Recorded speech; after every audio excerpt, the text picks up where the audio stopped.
Section 3. Pell Council, Sector Blue 1. No, Angelo said at once.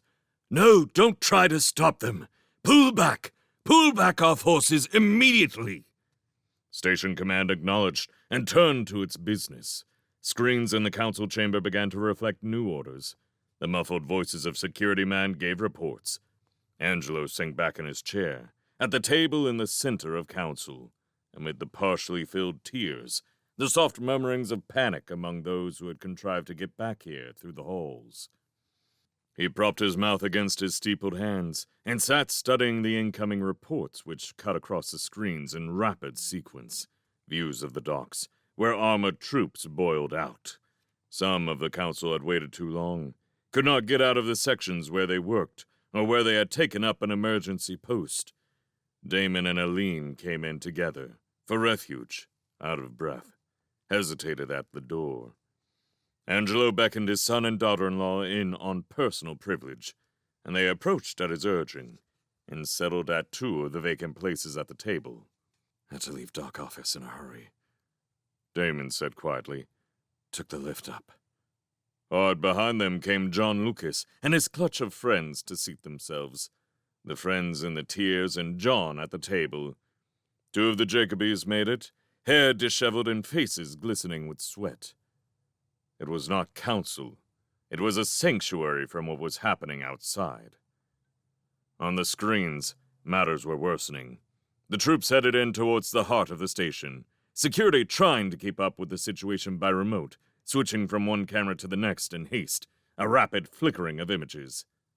Staff wants to know if we lock the control center doors, a counselor said from the doorway. Against rifles? Angelo moistened his lips, slowly shook his head, staring at the flick of images from camera to camera to camera. Call Mazian, Dee said, a new arrival. Protest this. I have, sir. I have no answer. I reckon he's with them. Q disorder, a screen advised them. 3 known dead, numerous injured. Sir, a call broke through the message. They're mobbing the doors in Q, trying to batter them down. Shall we shoot? Don't open, Angelo said, his heart pounding at the acceleration of insanity where there had been order. Negative. Don't fire unless the doors are breached.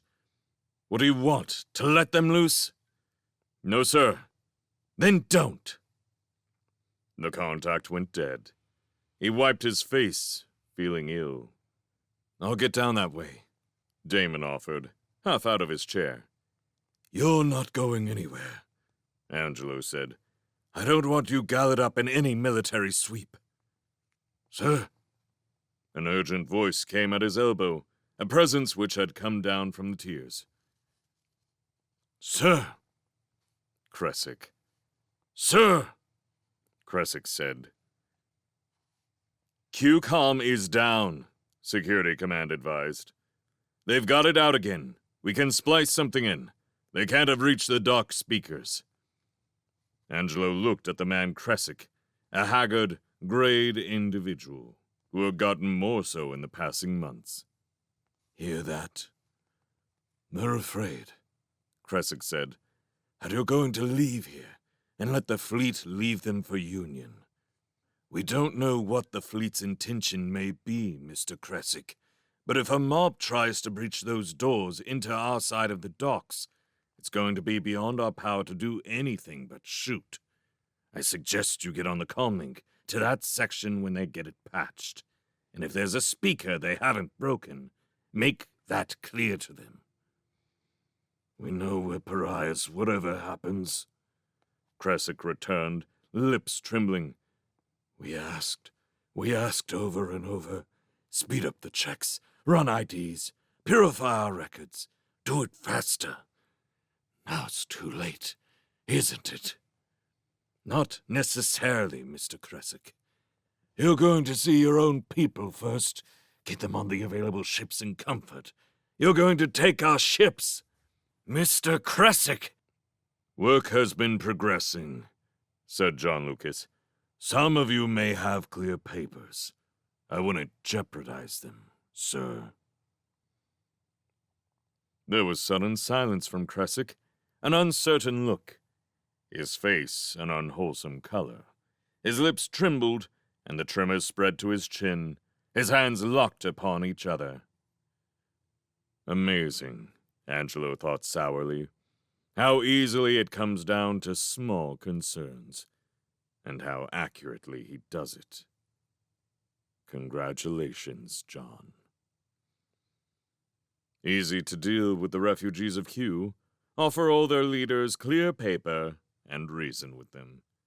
Some had, in fact, proposed that. They've got Blue 3, Damon muttered. Angelo followed his gaze to the monitors, on which the flow of armored troops and their stationing along the corridors had become a rapid, mechanical process.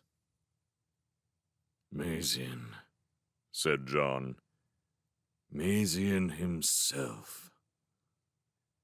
Angelo stared at the silver-haired man in the lead, mentally counting off the moments it would take that tide of soldiery to flow up the spiraling emergency ramps to their level, to the doors of the council itself. That long, he still held the station.